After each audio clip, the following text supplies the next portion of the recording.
Presiden Ukraina Volodymyr Zelensky angkat bicara soal mobilisasi militer parsial yang diumumkan Presiden Rusia Vladimir Putin. Ia menawarkan jaminan perlindungan kepada tentara Rusia yang menyerah. Dikatakan Ukraina dapat menjamin 3 persyaratan bagi tentara Rusia sebagai imbalan atas penyerahan mereka. Zelensky menyebutkan langkah ini dilakukan agar orang Rusia diperlakukan dengan cara beradab. Ia menjamin keadaan penyerahan tetap dirahasiakan, sehingga Ukraina akan menemukan cara untuk memastikan mereka yang tidak ingin kembali ke Rusia tanpa pertukaran.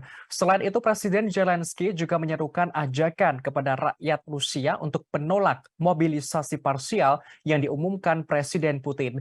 Ia seolah mengingatkan warga Rusia bahwa ada sebanyak 55.000 tentara Moskwa yang tewas karena perang. Orang nomor satu di Ukraina itu lantas mengajak rakyat Rusia untuk menentang pemerintah Putin. Sebagaimana diketahui, lebih dari 1.300 orang ditangkap dalam demonstrasi di seluruh Rusia pada Rabu 21 September setelah pengumuman mobilisasi parsial. Akibatnya ada laporan tentang eksodus massal setelah pengumuman tersebut. Terkait hal ini, Kremlin menepis laporan itu. Kremlin menyebutkan ada laporan itu merupakan palsu.